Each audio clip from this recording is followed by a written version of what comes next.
All right. Yay, we're back. Hello, hello. My name is Andrea Miller. I am the host of Open Relationships, Transforming Together. I am joined by co-host Joanna Schroeder and our amazing producer, Brian Atkins. We have an amazing guest for you today, Yolanda Renteria, excuse me. But we're in 2024, folks, at the beginning of a new year, and this year's going to be a doozy. It's going to be a doozy with, on the political front, on the geopolitical front, on a lot of fronts. And so I just really want to emphasize the point of this show is to help you manage and really thrive in your relationships, especially those that can be the most challenging, right? And so when I think about a doozy of a year, when there's so much political divisiveness, there's so much cultural divisiveness. I mean, gosh, people are disagreeing over, the First Amendment now, and strange bedfellows are aligning.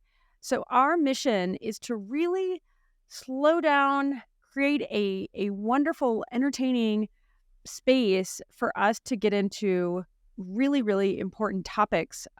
And that's relationships. How do we, especially when we disagree or if we're feeling a little uncomfortable, how can we do that better? That's how we thrive in our lives. We know there's still a loneliness epidemic happening. That didn't go away in 2023. There's a mental health crisis. That didn't go away in 2023.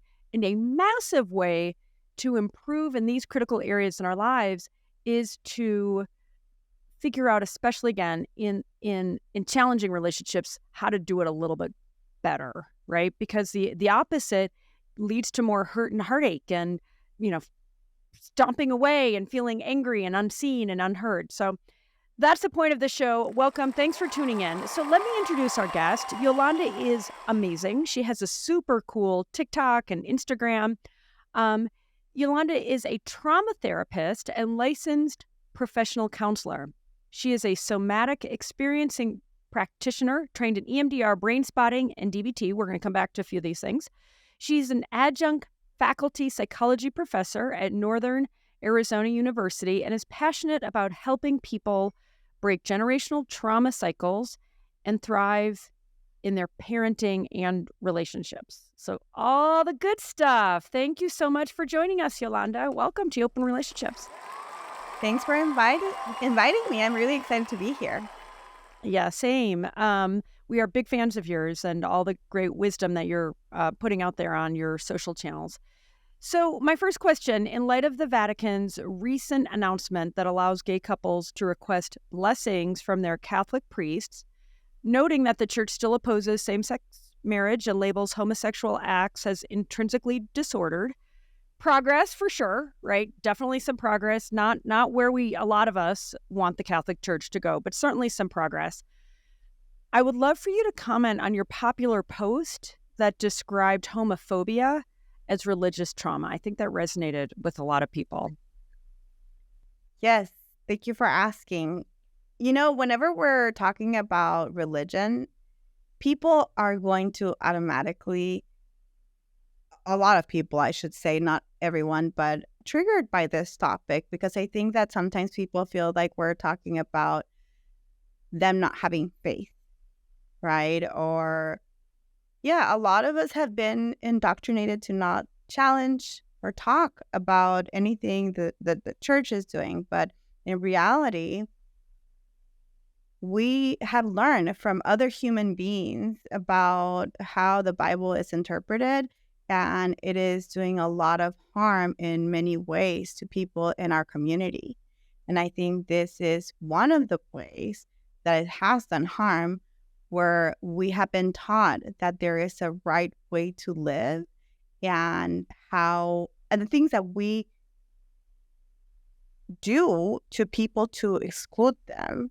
Mm-hmm. I think it's so important to challenge ourselves and see, does this really fit with the way that we want to work in this community? Do you practice Catholicism, or what religion, or do you identify with religion personally? I don't. Mhm. I grew up Catholic. Mhm. I think it wasn't until I started my deconstruction journey in my mid to Did you late. say deconstruction journey? Oh, we're coming back to that, baby. Oh, I have not heard that phrase. I like it. I like it. Yes. But anyway, okay, Oh, keep going, keep going. yeah. I did, and I understand how difficult it can be to even have a conversation where you're challenging what you've been told all of your life is true. Oh my God, but But that is like you just like went to the heart of our show, right? Because that's what we want to do here, right? And I feel like for people to have that courage to talk about what can be challenging in their faith. My sister and I really got into it a couple of years ago over Christmas about she has very strong faith and the Greek Orthodox Church. I mean, it's a wonderful community in a lot of ways, but challenging views to me on homosexuality. And we got into it, and she got really defensive, and I realized I should have done a better job of making it safer to have the conversation. But what you just said reminds me, and I feel like it's in politics, it's in religion, it's in a lot of things where people suddenly feel like they need to defend an institution, right? Which is a big effing problem, rather than saying, hey, let me be curious, right? Let me be open and both open to describe what I love, or but also open to hear where others maybe have doubts, right? Because I feel like that's really where the transformation can occur, when we have that openness, but it can feel very fraught. absolutely. And it's so Yeah. important to understand that whatever we engage in is supposed to add to our life, not take away. Yeah. And when it comes to labeling homosexuality as a bad thing, a Hmm. lot of times there's broken relationships or strained relationship. And in that video, I was talking Oh, about how many parents just cut their kids from their lives. 100%. One of our friends, they're a good Irish Catholic family. When the Catholic Church described it as sin, I think a lot of us were disappointed. For as progressive as Pope Francis has been, I think there was something that came out in 2021 that described homosexuality as sin, and it was like, I mean, they've been Catholic all their lives. They're like, all right, well, that's it. We're out. Because our gay, we love our gay son. We unconditionally love our gay teenage son, and the Catholic Church just lost us, which is so unfortunate because there's so much good, right? Exactly. In these religious institutions. We know that there's some challenging aspects in most of them, probably all of them, but it's a bummer when the good ends up getting thrown out, the proverbial baby with the bathwater, because there's something that's so polarizing. Right. And in a big way, right? Yeah. Because how are you ever going to feel welcome in a place Hmm. that tells you that unless you go against what feels right to you, the thing that if you are open about in your life and with other Yeah. people, that it's actually going to improve your mental health, you have to shut it down in order to belong to this community. And how can you live while you're always trying to suppress who you are? It doesn't Yeah. work. Yeah. Well, and that's what's been hard. I mean, our kids are, I talk a lot about my sons. They're 11 and 13, but even my 13-year-old, when he was in fifth grade, we moved from New York City to Colorado Springs. So very different culturally, right? And we know that there's homophobia everywhere and there's progressive values everywhere. Um, but there was a boy that he became pals with in fifth grade who said that in the Bible, homosexuality is a sin. And one of my son Nicholas's very favorite people in the world is this wonderful gay man that was his teacher for many years. We love you, Richard. We love you. We love you. And oh my gosh, Nicholas was so outraged. And it's like he was hurt. He was outraged because we're not a very religious family. And so for this boy that he's buddies with to claim that the Bible says homosexuality is a sin, he didn't know what to do with that. Like, it was really hard for our family, and it was like, ooh. And then one of my friends, I mentioned that to a friend, she talked to the mom, and the mom's like, and it's just like, and it's tough, and I just wish the church almost made it easier for it's like, okay, doctrine, fine, I understand there's some I do and I don't, some of the strictures, if you will, from on high, but it almost feels like as a practical way, you almost want these priests of the local parishes and the local churches to say, "Hey, let me help you work through how to thread this needle." Because it's like, I feel like when you can hold 2 things that can both be true in tension, not to say that I don't believe homosexuality is a sin at all, going on the record. So for me, that's not the case. But in Catholicism to say, "Hey, our doctrine says this," but practically and I think that's what, Francis is trying to do now to say you can get blessed as a gay couple, but it feels so hard and hurtful. Like, it's interesting to me. We have some gay friends that are strict Catholics, and I honestly, I feel like I need to ask them about this because I'm like, "How does that work?" You know? Yeah. Yeah. When you hear kids repeating those statements to other kids, I mean, I was 10 once, I was 12, 13 once, and Mhm. I know that when I spoke, I didn't really understand. I was just Yeah, repeating the things that I was learning. So when we totally. are raised in those environments, we just repeat what we've been told is true. I mean, this is just a general rule for a lot of the ways that a lot of our belief systems, right? Yeah. I think one of the biggest misses probably in this conversation of doing the right thing is that there are things that are part of your identity, like who you are, that if you suppress, you're not going to be happy. And we have seen this Mhm. over and over again. The highest suicide rates are with teens and people who can't express themselves. Mhm. And so I think that when we look at that and then we look at a lot of things that people are told, is the best way to live their life, like, to not kill someone, not, Yeah. cheat and all of these other things, a lot of those are behaviors and behaviors come with choice. Your identity is not a choice. And the fact that people keep thinking that this is a choice just because you are choosing to act on what feels right for your identity. Well, totally, and that's I feel like that I'm glad you referenced that because that's what makes for me when I think about, LGBTQ issues, I feel like there's just the profound amount of like, it feels willful, a profound amount of willful ignorance that it's a choice and it's not a choice. It's biological. And I just think about these poor, to your point, that these kids are in these impossible situations. They're having to choose between who they are as human beings, their identity, and their family, their religion, you know, that a cultural um, norm that excludes them to your point, and it's heartbreaking, and Yeah. I admire and I applaud the families that like the one that I described our family friends that said, you know what, we're gonna put our kids over our religion, and amen, and hopefully they can do both eventually, amen, no pun intended.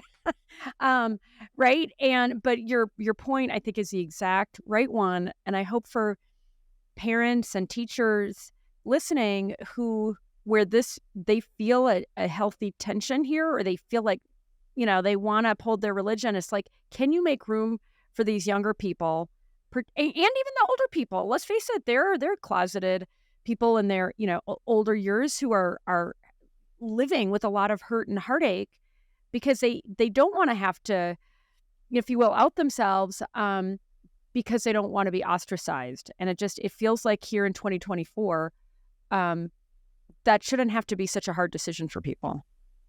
I will take it a step further and say that there are a lot of people who are unhappy in their relationships who maybe had attraction or some desire. Maybe they were bisexual. Maybe they wanted to explore sexually. Whatever it was, but that part of themselves they had to shut down because it didn't Yeah. fit what is acceptable, right? And I think that's the biggest problem when we're constantly shutting down who we are in order to belong. It doesn't mean that there are things that will add to our lives faith, I think it's something that can add to people's lives, like that belief that there's something greater than yourself. Hmm. And you also get to make that choice, right? What you believe in. It doesn't have to be exactly, I mean, we have so many different religions, right? Yeah. Like, well, can be very religious in very different ways, but that what ultimately makes our life or gives our life meaning is our connection to our faith or purpose. Yeah.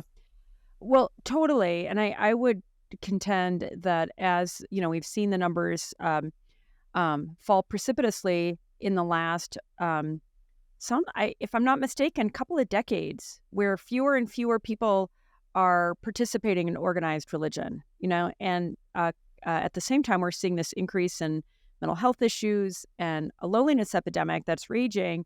It does feel like these two are related, right? Because I feel like the best um, religious communities, they're coming together and supporting each other, and there's friendships and that sense of support and that shared sense of faith and a belief in a higher power and an organizing principle that cares and that we all belong. Like, that feels good, right? And in the absence of that, it does make sense where there's kind of almost like an existential crisis brewing that says, what does it all mean? Do I belong?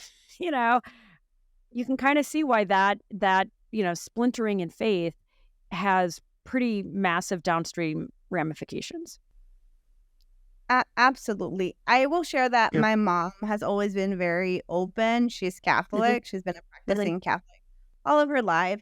But having conversations with her about faith and also challenging what we've Hmm. been told has been a big part of my own deconstruction because I have been able to share with her what things mean to her. And I think that some people feel like if you don't believe that homosexuality is a sin, then you're not religious or you can't be part of it. And I think this is all, it goes back to being excluded, being cut off, being, Hmm.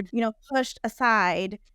At the end of the day, humans are wired to connect.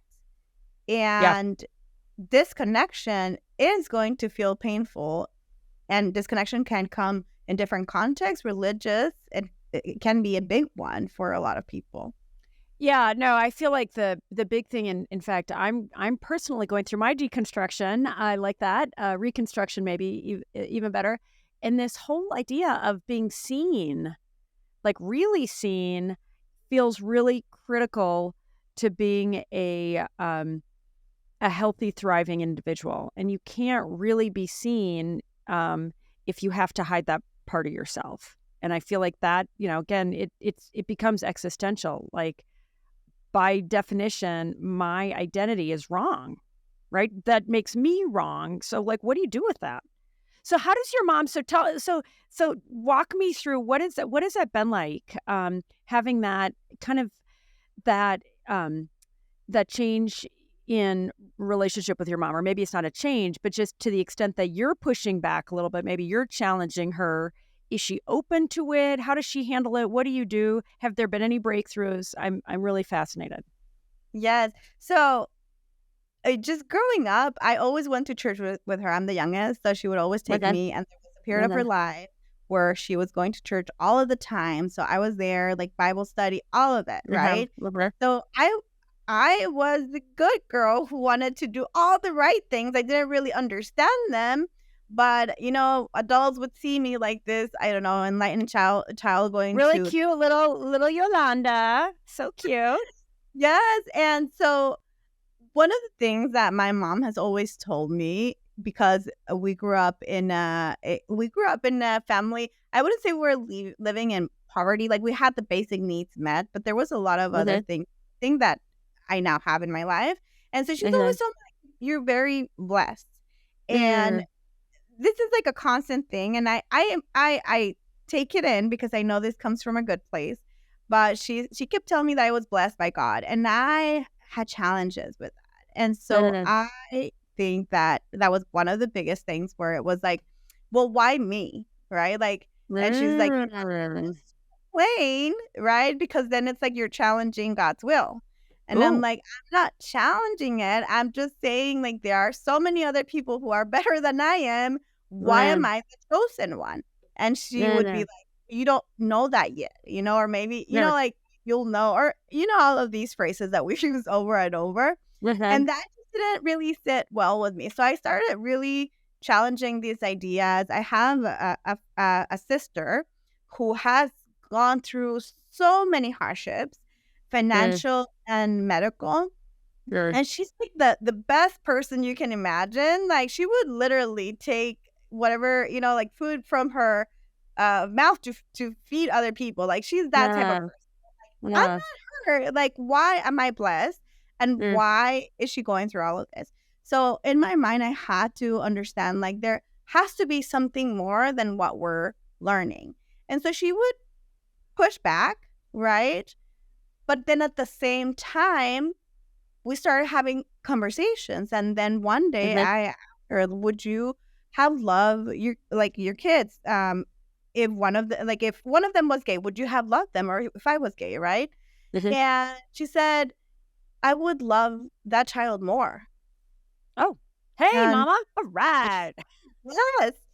And she said, because I know how much hate they would take from the world. Yeah, yeah, So they would need more love. I'm getting emotional just mhm. saying that they would need more love from me. Wow, that's amazing, mama. I mean, wow, just such wisdom and courage, right? Yeah. For, presumably a little bit of an older woman, stalwart in the Catholic Church to have that perspective. Well, let me ask, are you or any of your siblings gay?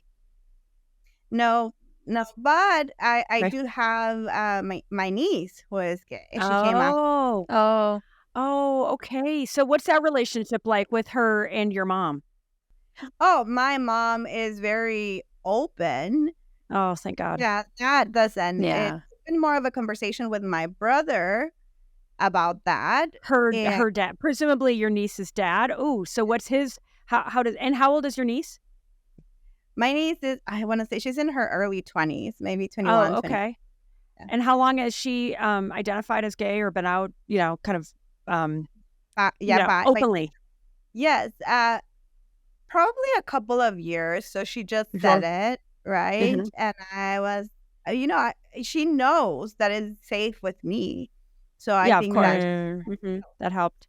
good. Oh, I I'm think it's sure. easy to forget. I grew up in an evangelical community, and I think it's easy to forget that when you're an outsider, you think, oh, this parent or this grandparent or this community is judging them and just simply hates them. And in reality, if you grow up believing that your child's eternal soul is on the line, then you believe you're doing something loving by telling them, no, no, no, you can't do this. They're Hmm. not in. Sometimes I try hard to imagine how you could look at your child and tell them, oh, this thing that you can't change is a sin.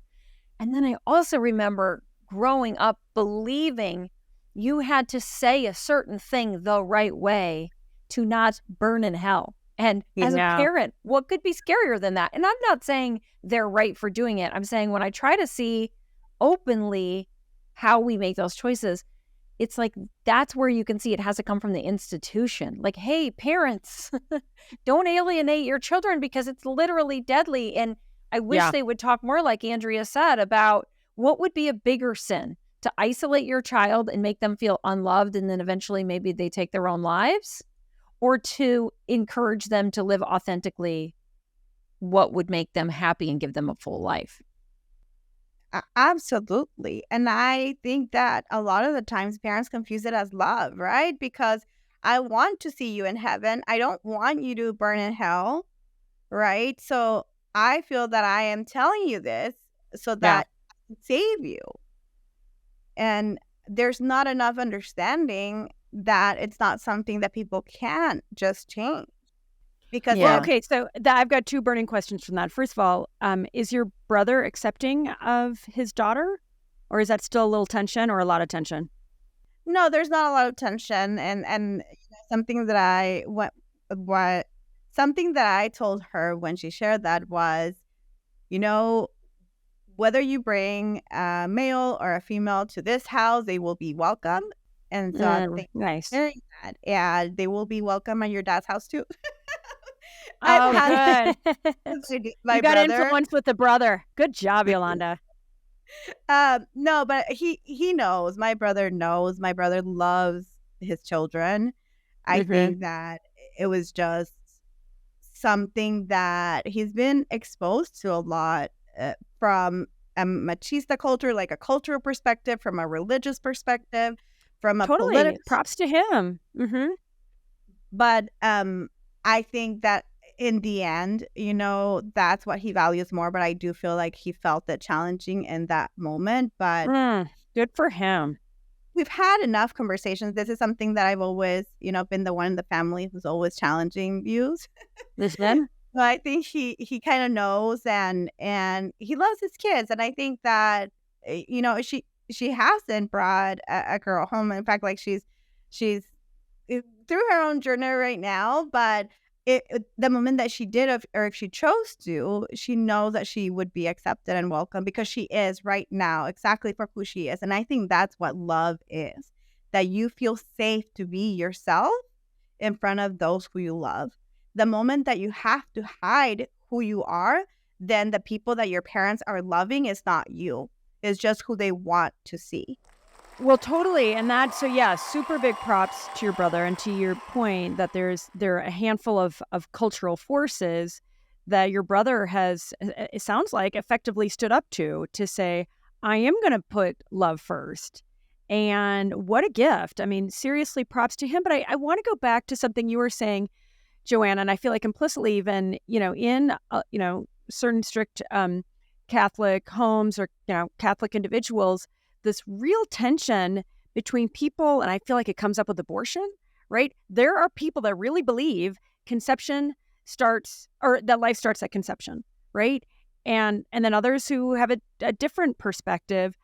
How do you reconcile people that have those strict beliefs that really believe they're doing the right thing with those that, if you will, that I would say, like your brother, more enlightened? Right? I mean, because especially I feel like it's easy for people that probably tend to be more left-leaning to judge those who are maybe more, have more conservative values to say, yes, that's terrible. What's wrong with you? And these are good, I believe, mostly. I mean, they're challenging people on the right and left, let's be real. But I think they're evangelicals, as you described, Joanna, who really, really, really believe they are doing the right thing. Yeah. And that's love to them. So Yolanda, how do you reconcile those two? Can you? I believe that we believe what we have been taught. And we can't change unless we challenge ourselves. Yes. Any kind of growth is going to require us to be uncomfortable. And that's inner work. I think that it really helps have conversations in a way where we're not demonizing a group of people, when we're not putting down people's faith. Yeah. And also talking about our greater purpose. What do I want in my life, and what will lead to that, and what is getting in the way of that? For me, it's like, I want to be closer to the people around me. I want to be more accepting. I want to be less judgmental. What is going to lead me to be that person, and what is getting in the way, including the things that I've been taught? Yeah, I love that. I mean, I just want to I don't know, squeeze it again, hug it so much, because when oh, sorry, go ahead, Joanna. Oh, no, I was just going to say, that's the thing, is what gets between us is ourselves, I think. That when I think about that conversation about abortion, and I generally won't even argue it with people, because the people I know who are against it because they think you're killing babies. And I would never, how am I going to challenge that, So that in that way, to be close to that person, I have to deal with my own stuff so that I can hear them and not be reactive. So I can focus on, this is a person that I love, and they're doing something out of love for children. That's why they're doing it. Whether I agree or Andrea agrees or whoever, That's why that person's doing it, which means I got to get rid of my crap. And that's all I can control, right? Is my crap, right? Yes. Well, totally. And I just love that, when you talked about challenging ourselves, it takes a lot of courage, facing the discomfort, doing this yourself. You talk about your own inner work. I'm a big fan of that, without putting others down. That just feels like really the holy, and I say this with sincerity, like the holy sacred reason each of us is here to do that ourselves. And I feel like when I do that really well myself, how that changes the dynamic, like the opposition goes away. You know what I mean? It's like we might disagree, but it's not oppositional. And it just, that feels like a really big, important game changer. And especially, at a time, again, 2024, there's going to be a lot of opposition and very inflamed opposition. So and how can we disagree without pushing our sides away? How can we do that without becoming more and more polarized? You're bad, I'm good. Yeah. So do you have a tip or two? So let's say, Yolanda, in your practice, or just, practically, people are getting together socially, and whether they're talking about a disagreement in religion, and sometimes it's like, let's just not talk about that, which I guess is okay. But I also feel like that kind of shuts down the opportunity for real connection. So do you have a piece of advice for the, next time somebody listening to this, is facing that, that discomfort, that oppositional thing with another person? What is there one thing that you would say, hey, here's your hack, or here's the tip or trick I want to give you? Like I mentioned, this is an inner work. You can't make somebody grow. That they have to grow, right? However, come on, Yolanda. I was hoping you'd give me a tip or a trick. I will. No, I'm kidding. Keep going. I'm listening. However, here is what I do. I'm a feminist, and I've also deconstructed from growing up in a very traditional household, like in Mexican household. But I start having conversations about how I challenge myself. Nice. Oh, okay. So, tell me, how would that be? 30 seconds. What would one of those sound like? Ooh, I love it. I remember when I didn't believe that it was right to have an abortion. I remember when I believed that people were killing, babies. I saw videos of the process, and the viral videos that were exposed to with the baby on the background, like the voice of a baby on the background. And now, right, I understand things from a different perspective, and this is the work that I've done to challenge myself. Wow. And also, I like to talk about how important it is for us to challenge ourselves. Like, if we didn't learn something consciously, we learned that unconsciously. So who gave me this message?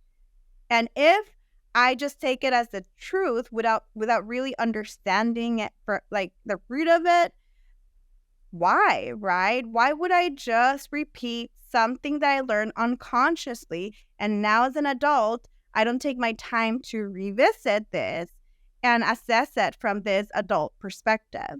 And right. If it feels too overwhelming and too vulnerable, that's probably something that I could benefit from looking at. Oh my gosh, I love that. So you're really saying, instead of saying, here's what you should believe, you're telling your journey. Because I'm thinking from an example of growing up in this evangelical community and always being accepting of people, regardless of their sexuality, that instead the example, if I'm following you, it might be, I understand, because I remember being so afraid that people were not going to come to heaven. And that was so scary for me, and I worried so much. And then I started thinking about, how could there be a God that loves us that would send someone to hell because of the way that they were made?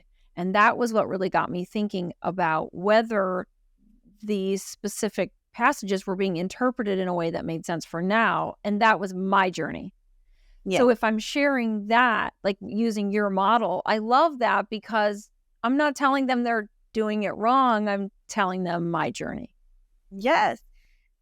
I would say that most of us, unless we grew up in a house that was very liberal or open or progressive, right? A lot of us who believe in abortion rights and that abortion is healthcare, right? In equality, in human rights. A lot of us who hold these beliefs learned them as adults. So we had a process that One. we went through, and we had to challenge ourselves to be here. So can we have a conversation about what that has been for us? I do this a lot with feminism, and it's an ongoing journey for me. I'm 41 next week. I'll be 41, and I'm still deconstructing from it because I realize that even though I'm this feminist woman who, you know, it's always like pushing her husband to do more around the house and all of these things, right? And that has been a journey. We've been married almost 20 years. I realized that at the end of the day, I was still doing a lot of the things that I was complaining about because that this programming runs deep. So talking about that has helped so many of the women around me to Amen. start realizing that, hey, like, yes, like my needs are important too. Yes, like asking for this is not too much. Yes, expecting this is not unrealistic or too demanding. Oh, I love it. Good job, Yolanda. That is awesome. And I feel like it can be really scary to um, to look at these things and to acknowledge these things. But to me, it's some of the most important work we can do. And particularly in your field as a healer, right? To do that work yourself. And, you know, it sounds like you have a close family. So it's your husband, it's your brother, it's all the, you know, you've got this enormous sphere of influence on TikTok and so forth.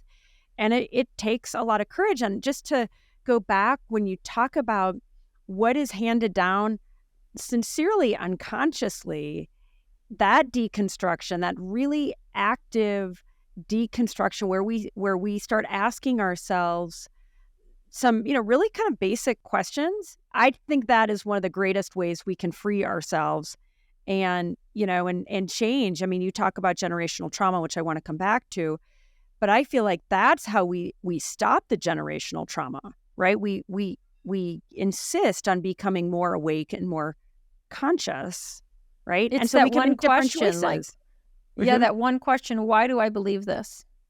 Yeah. And that's that entryway into interrogating our systems that maybe we didn't know were there. I've started doing that in my marriage where I'll be like assuming the worst of Yvonne and That hot husband that we just saw a few minutes ago before the show started. I'm assuming the worst of something Yvonne's doing. He's being selfish. He's trying to take away my free time, whatever it is. And then I'll be like, why do I believe this?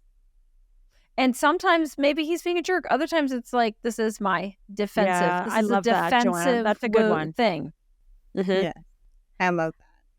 I love that too. Okay, so I want to ask you about, there was another TikTok that did really well where you essentially said it's BS to call out people for being stuck in victim mentality. I think we have a little different view, so I'm just going to preempt it with that, but I would love to hear your thoughts, just because I feel like this idea of victimhood it's quite popular on TikTok. What are your thoughts on this victimhood mentality? Yes. So I've talked about how people process things differently, including their childhood. And this is not something that we chose. It just happened. There were some children who were very aware of the things that were happening because they could see that the dynamics were not healthy. And then there were other kids who normalized what was happening. And we understand that a lot of the times when we normalize things is because we're avoiding the pain of what's happening. Other times we normalize it because we see it happening in our environment so much that it feels like this is how people just relate to each other. And then there are other kids who normalize it in order to preserve connection. The only way that I can preserve this connection with my parent is if I think what they're doing is okay. Those children who were really, who understood what was happening and that it wasn't right, a lot of times grow up with wounds of not being validated or not feeling seen or heard. So they're constantly either engaging in behaviors that are not the healthiest, or they have, they're fighting back or pushing away or whatnot. Everybody has a different response. In adulthood, though, the people who can't let go, and you see it often talked about as being in this victim mentality, is the people who will just repeat how damaging things were to them. But it is not a conscious choice. It is pain that hasn't been processed. People who look at that person and just hear what they're talking about because it doesn't fit their experience, a lot of times push away from it. And then the solution for us, we want it to be just get over it, right? And I do believe that people can get over things, but it has to be at the right time for them. So the best way for people to get over things is to find out what's missing, right? Mm-hmm. And sometimes just knowing what's missing can bring a lot of healing. Like, oh, what I'm really looking for is for an apology. What I'm really looking for is for a renegotiation of what happened. Will your parent do that? Will they apologize? Maybe not. Sure. Maybe they're not even sorry about what they did, right? Like maybe they would do it all over again. But in your healing, knowing that that's why it's so hard to get unstuck from that can be what's missing for that person. So I don't really believe in just this judgment around it. Just because I work with a lot of people who have experienced trauma, and they will tell me, why can't I get over this? Why, every time I look at my parent, I just feel so much resentment, or it reminds me of the things that happened. Or why is it when I drink, right, I start talking about it? Yeah. I think my feeling is, having gone through a lot of heartache and hurt and a fair amount of trauma growing up, I think my feeling is, ultimately it comes down to a choice. And as I referenced a little while ago, lots of deconstruction, lots of reconstruction. As I said, for me, to me, I the thing that I want to teach people, and they're all different experiences. There are people that have gone through way more than what I have. So I again, I want to be sensitive to that. When I think about the meaning that you ascribe to it and the decision, because I do believe that it's a little back to like this ignorance gap. If you don't know this is available to you and you get stuck in victim mentality, are they to blame? No. Like, I don't, it's like, why bother judging? What I care about personally is revealing to people that they ultimately have a choice. And I hear you loud and clear when you think about, you referenced some of your clients and patients that are saying, I want to get stuck, I want to get out of this victim mentality. A great first step, right? When I think about the opportunity each of us has, and I believe it fully, each of us has the opportunity to reframe what happened to us. Mm-hmm. So to me, it's like, are you going to continue to insist? I insisted for a long time that I wasn't important. I insisted for a long time that I wasn't loved enough. And it is total bullshit, right? My parents for sure did the best they could. And back, and so I'll pivot to generational trauma in a moment. And so that's, to me, when I think about how do we change the world, I think, how can we help these folks that are just, maybe the door is just open a little tiny crack so we can, bang it open, kick it open so that they can understand that there is, I'm getting a little photobomb from my sweet boy. Nothing like that's just our having favorite your 13-year-old guest host. Yeah, Alex and Nicholas, we love them. Anyway, there we go. Yo. There he is. Home early, given that his finals as we're recording. But as I was saying, and it's actually it's like serendipitous, right? Because I have tried so hard to be sincerely a perfect parent, and I am so not a perfect parent. And I've dealt with a lot of guilt and regret. I work way too much. I have very high expectations of my kids, right? And so when I think about even I, who am so conscientious about doing it right and doing it differently than what was done for me, I'm sure when my kids get older, they'll be able to look back and say, well, here are the 5 ways you screwed up, or 50, 500 ways that you screwed up, Mom. What I hope they can say is you did so much right, and what you did wrong is giving me a chance to grow, right? I mean, that's how that, ultimately, and to frame it and to give it a meaning that is not I'm a victim, but instead, like, I think I am one of the most independent, hardworking, value, like I have great values, right? And I've worked really hard to develop these things. And I feel like if I'd been raised differently, sure, I might still be happy and successful, but I really credit some of the things that I didn't get as the things that have become now my superpower. And that's a reframing. That's a choice. There's this great Quaker story, and I don't know if it's actually true or not, but my grandfather was Society of Friends, and they're pacifists. So they believe in no violence, no matter what, okay? And it's a controversial take when you start digging into pacifism, because it also means you don't go and defend somebody else. So it's challenging. Never? Like if somebody is getting beaten up? Oh, right. So my grandfather could not fight in World War II. And he almost went to federal prison for it. And instead, he said, I'll do any other kind of service, but I will not go to war because this is my faith. And it was a big fight. I mean, it does. But it's hard to imagine not wanting to fight Hitler. You know what I mean? So that's where it gets controversial. Wow. Like, who wouldn't want to kill Hitler? Well, my grandfather wouldn't have wanted to because he was a pacifist. Wow. But there's a parable in that faith that says, and I think they said it was William Penn who said, I can't stop carrying my sword, because he was like a war hero, right? Mm-hmm. And this leader in the church said, so you'll carry your sword until you're ready to set it down. And it seems so simple, but I also feel that way about trauma or this victimhood perspective or whatever it is. It's like, you'll carry that until you're ready to set it down. And being able to set it down, it usually takes, it's like Maslow's hierarchy of needs, right? What do you need to get to until you can get to the point where you can go, okay, I'm ready to process my trauma? Because that is like, seriously disruptive sometimes. But I think that's the key. And as somebody who has tried really, really hard to be evolved and to not be a victim, it's like that. My story of not being enough served me, just like the sword, that physical sword, it serves a purpose.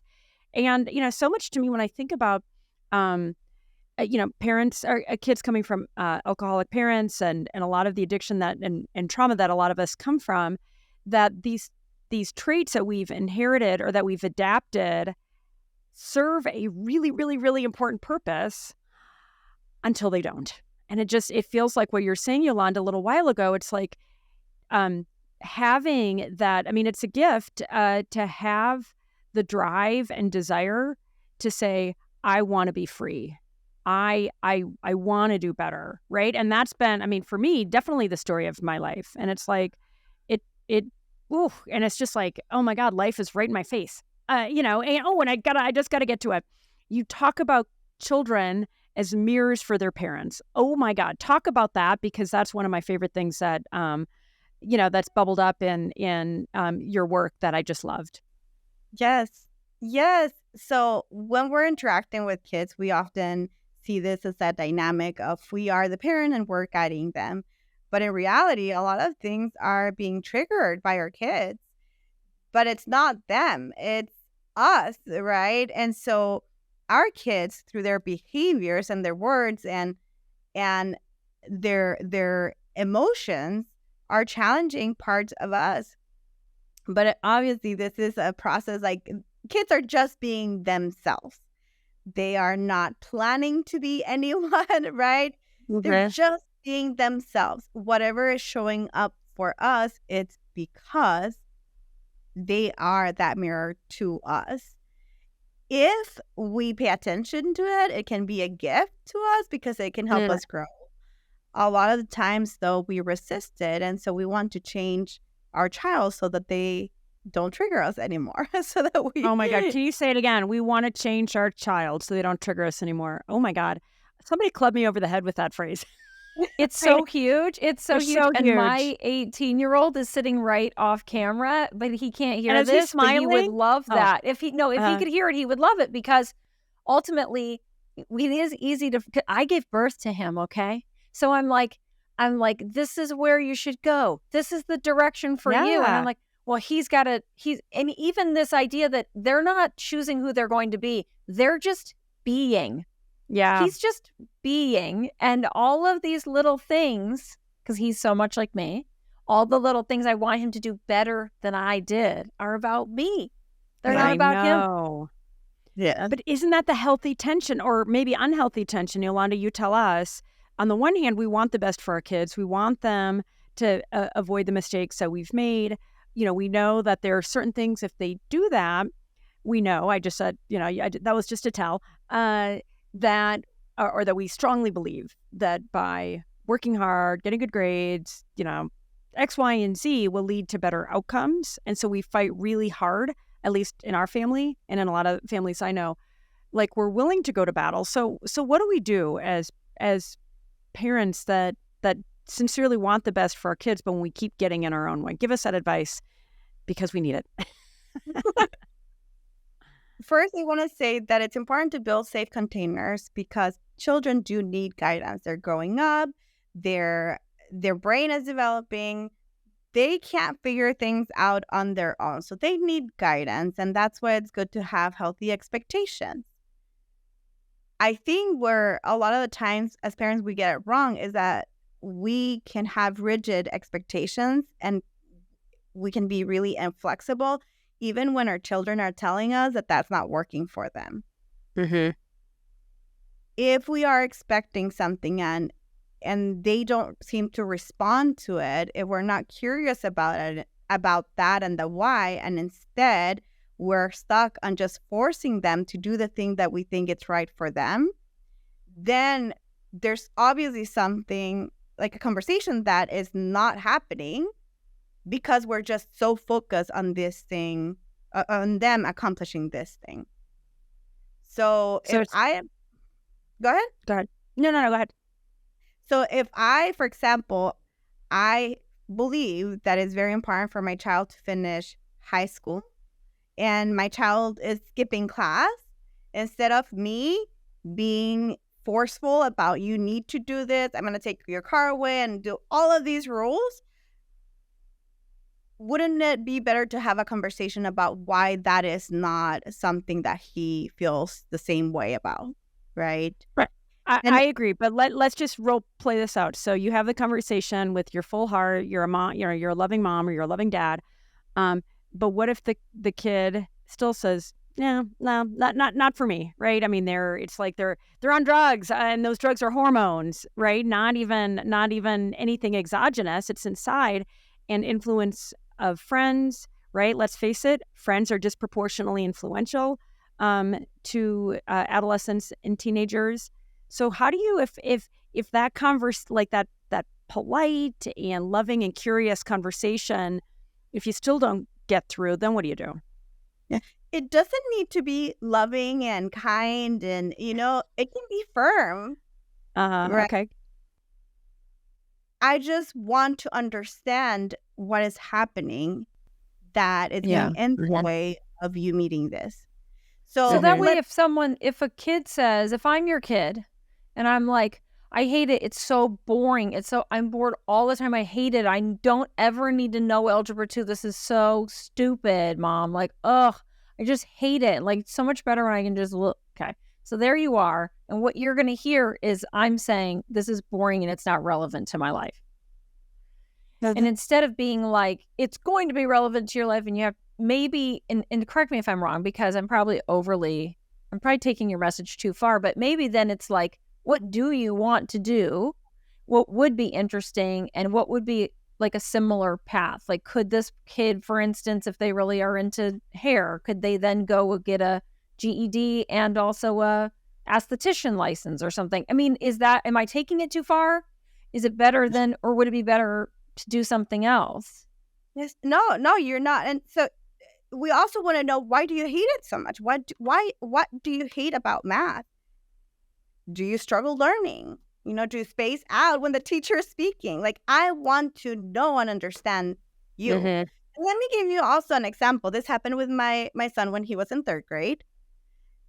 I would get calls by his teacher, okay? And she would be like, okay, Daniel is, he's always making jokes in the classroom and he makes everyone laugh. And then kids are not paying attention. And so I did what any parent would do. So when my kid got home, I would just say, don't do that. It's disrespectful. You need to cut it out. And it happened again, right? And the second time I was like, oh my God, right? Like, why don't you just understand that that's not an okay thing to do and that it's disrespectful to the teacher? And, I'm like putting out this lesson of why that's wrong. By the third time, I understand that there was something that was missing in the conversation. And I hadn't even heard about what was happening really. Like, why was he making all like these jokes and making people laugh? And so then I was like, okay, I'm going to put my therapist hat on now. It took me a while. My son is 14 now. He was younger then. But anyway, so my husband and I, sat down and had a conversation with him. And so it was like, okay, tell us what's happening. And the gist of it was that he likes making jokes. Like, he liked making jokes. He said, I like when kids laugh. I feel like connected to other kids when they're laughing, and this speaks to like the sense of approval from other kids. Mhm. And so then we went to solution, right? Like, well, can you do it during recess? Can you Yeah. say this? And he's like, well, we can't, because I think was it during COVID? No, it wasn't during COVID. But there was something that they were doing at recess, and it wasn't like the same way. Like, in the classroom, that's when the jokes We had a land. captive audience in the classroom on the recess. Yes, Everybody's yes. monkey bars and football. He wants a and stage. yeah, he needs a captive audience. So then it was like, okay, so he could then see, because he was being heard and validated. We validated that. Like, that makes sense to me, right? Mhm. That, okay, like, we have to think about a solution, because at the end of the day, it's disrupting your teacher's teaching and the kids' learning. And he got that. And then we reached an agreement that he was going to wait during the day and pick his 3 best jokes during the day. So he had to learn to, like, is this a joke worth telling right now, or should I just wait for another one? And he did, and we didn't have problems after that. It was like a pressure valve. He needed to let some of it out. And also, can Daniel be our next guest on Open Relationships? Because he sounds really funny. We need the jokes. Yeah, we need the jokes. Bring the jokes. But that's the thing, right? And I think that we often do that. So we are so stuck on like the grades. Like, oh my God, I talk about how I used to do my baby can read cards with my son. Like, I laugh about it now because it was like, did too. I want you to be a genius. Yeah. Like, my projection onto him was like, I grew up with ADHD, and so, like, almost graduating high school, being suspended in college, because of my grades. And so when I finally did well in school, I was so invested in education, being the first one in my family to have a master's degree, that I wanted to make sure that my kid was a genius, right? So I'm so concerned with that. And grades were a big thing for me. Like, the grades, like him getting A's, and like, it was something that I drilled about how important it was for his future and all of this. But then I understood that it was my thing. It's my thing. Because at the end of the day, if I see myself as my son's guide, my role as a mom is to be with him, providing a safe container, which includes limits and expectations, while at the same time, I let him be himself. Mm-hmm. Right? And if I am projecting everything that I want him to do because it's going to make me feel proud, and I can talk to people about how intelligent my son is, then I am missing the part that is him being able to explore who he really is, because he just wants to make me happy. And also, So we are so afraid because I have ADHD too, and I was diagnosed late in life. And I was like, our stories are so similar, like so much of such bad grades, dropped out of college twice, couldn't figure out how other people did it. And then once I got in, I was so invested. And what I really wanted for my kids was to not feel stupid because I felt so stupid. I felt like there was a secret everybody knew that I didn't know just because. And I also felt like I'm unmotivated. Why can't I be whatever it is? And so it was like I got too involved in making sure my kids never failed, like never struggled, because I wanted to protect them from that hurt, right? we are trying to heal our wounds through our children. And if we don't become aware of how much we project, it will show up unconsciously, And sometimes even when we're very conscious about what we're doing, we do it anyway because it's so hard to break the pattern. Oh my God. Thank you, Yolanda. I'm going to be your next patient. Reaching out to you in my weak moment saying I effed it up again and I know so much better. Like, that's the thing that's so hard. What do you tell people like me that really, I mean, I triple type A Aries, right, Joanna? We share that. And I know better, but then I still screw it up. Like, what's wrong with me? Can you heal me? Can you give me a new chip in my brain? Save us. There is nothing wrong with you. And it absolutely, everything makes sense when you understand that in the context of your experiences. I think we are so used to seeing things in black and white. So whether it is I am messing up or I'm getting things perfect. But a lot of the time, just in the in-between. And I tell people, you have to make peace with the fact that you're not going to be a perfect parent. And that's okay. I can't make peace with that. Nope. Can't. Gonna fight it. Gonna fight it all day long. No, but I feel like they end up in therapy for having had a perfect parent. I feel like there's no room. It's like learned helplessness. Like everything is done for you, and then it's like, well, now that's a problem. Yeah, totally. Okay, but we interrupted. So what else? What else can I do? Realize that I should be not black and white, not perfect. No, but I want to add this because I love that you said that because it's so real, because I think a lot of us struggle with that because if I'm not perfect, then I'm messing up. And if I mess up, I feel guilty. Yeah. One of the best things that you can do as a parent is accept that you are messing up. And I will tell you why.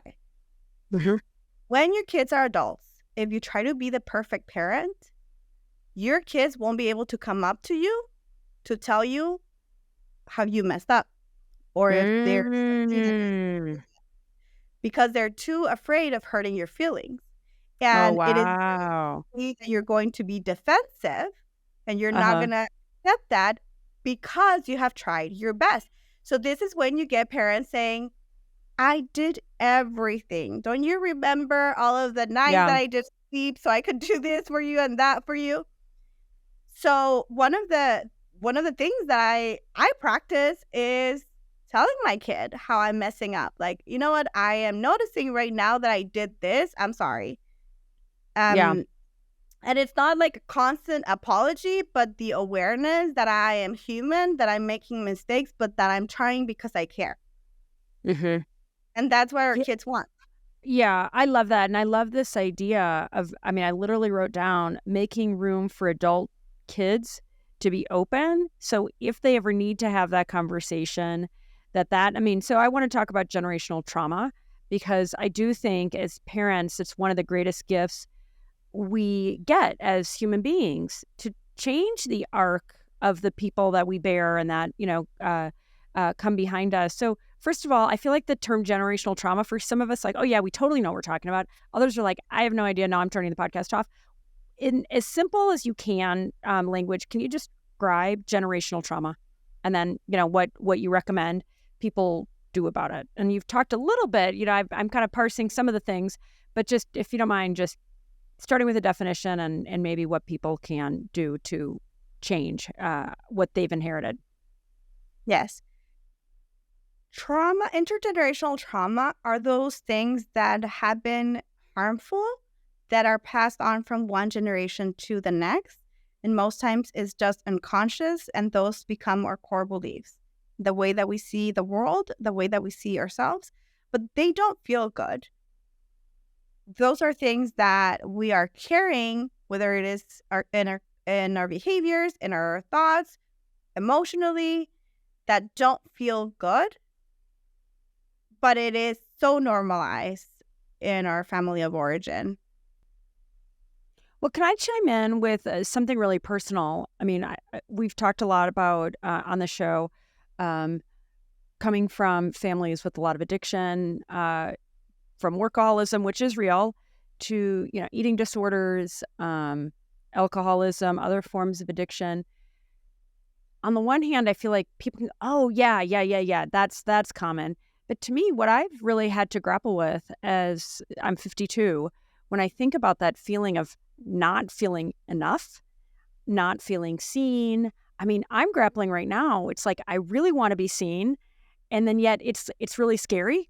It's like this weird conundrum between and it's like I get upset when I feel like my husband or my kids are screwing up, and yet at times I realize this is maybe going to sound really kind of kooky, but I feel like at so many times in my life, from we would always host parties at our house when I was a teenager. Thanks, Mom and Dad. And rather than partying with my friends, I'd be cleaning up the kitchen. And it's almost like I don't want to be seen. Like I just, you know what I mean? Like I'm that independent person that's just trying to be the good girl and do the right thing under the radar. And yet then when I don't get seen or I feel a slight from a friend, then I get really triggered. And it's just, so when I feel like I just totally hijacked this, but when I think about that generational trauma, like I feel like so often we're looking at the manifestations of it, the alcoholism, the abuse, those things. But what's become even more apparent to me is what's really, back to the beginning of this conversation, what's so deeply hidden.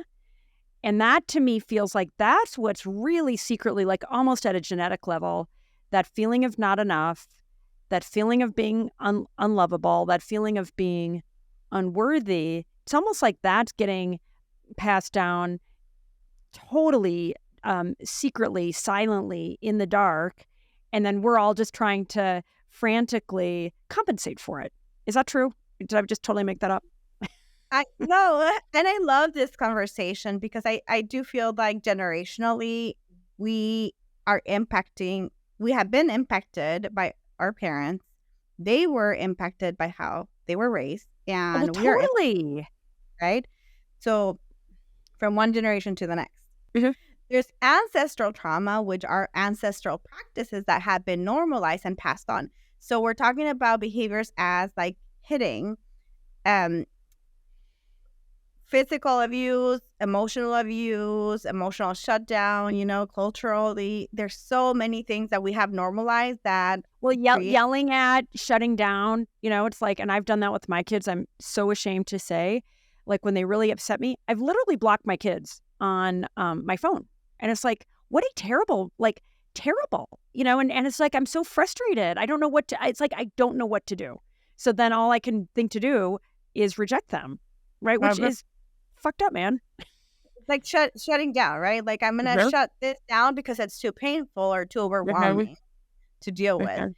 Yes. And one of the biggest difference that happens generationally, especially now that we're learning so much about mental health and the impact of our the way that we're bracing our kids on our kids, is that it's shifting how trauma manifests.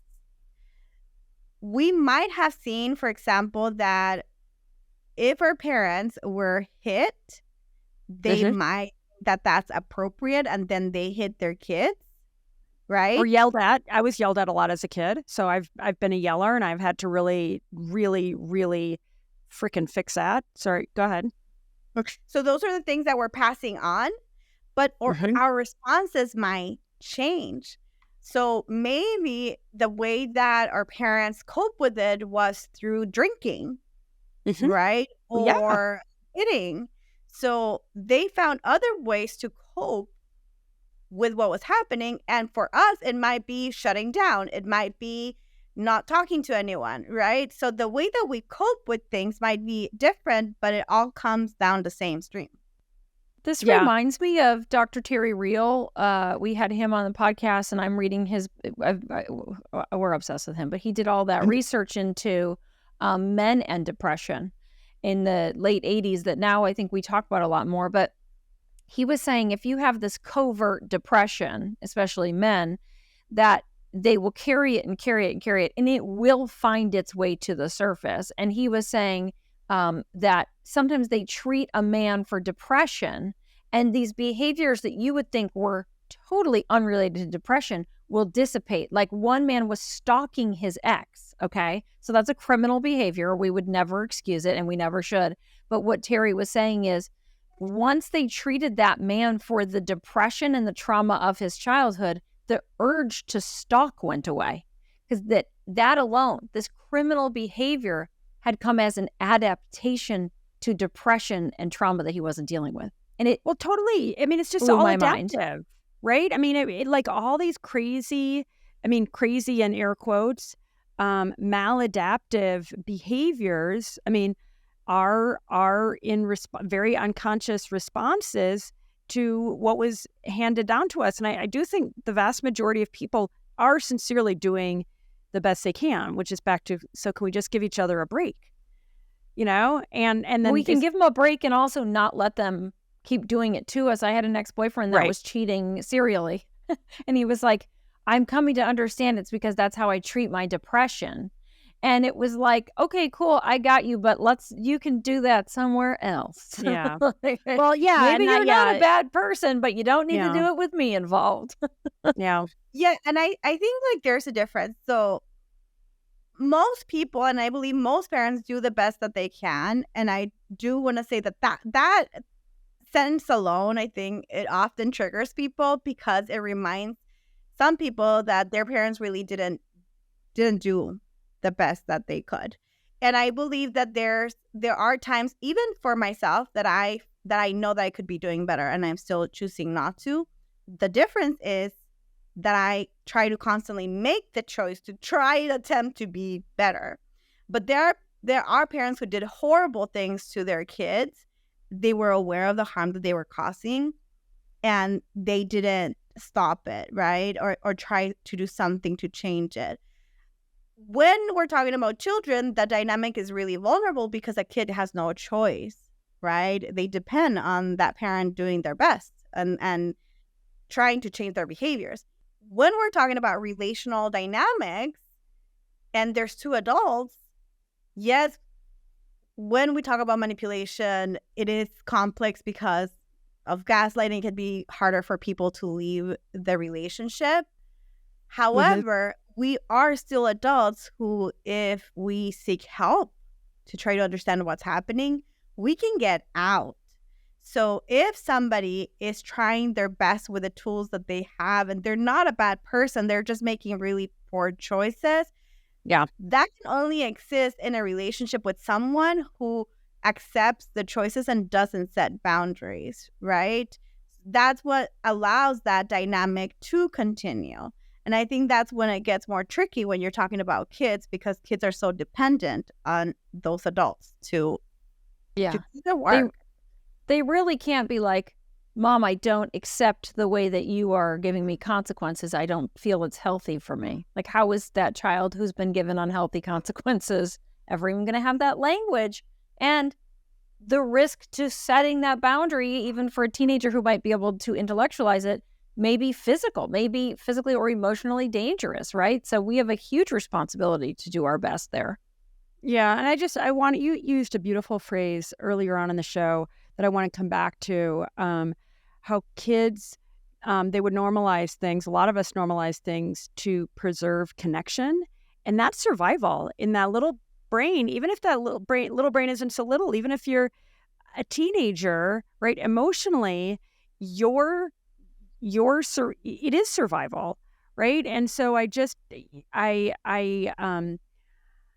want to go back to talking, from earlier in the show, just about this opportunity that each of us has to look back and go, okay, some things went really horribly wrong, but what can I do with it now? Especially for parents. Like, to me, that's been one of the greatest gifts of my kids. I always call them my little Buddhas. because I recognize, Yolanda, they are my mirror, right? They've taught me a ton. And it does feel like a gift to, in a lot of ways, repair yourself. I don't think it's a coincidence that I have transformed as a human being and that I'm a parent, because it's like, holy smokes, I am being reminded regularly about where I am, messing up. And I'm like you. I mean, I don't apologize every day, but maybe a few times a week. It's like, oh, sorry, I messed that up again. I don't know. It feels cleansing and healing and like the right thing to do, just to say, I'm trying so hard and I'm sorry that I've screwed it up, and not just, modeling repair. I feel like that's a huge gift. Oh, yeah. A lot of us didn't. Making the repair in our household is on the reg, right? And without it having to be, and I don't think we got that. No, we're all no, Generation no. X here, I think, and I don't know that any of us would have grown up having a parent genuinely apologize and explain how they're going to do something better in the future. I mean, that's huge. Yeah. No, it does feel like a gift. Sorry, Yolanda, go ahead. Or that they're even aware of what they're doing. Right?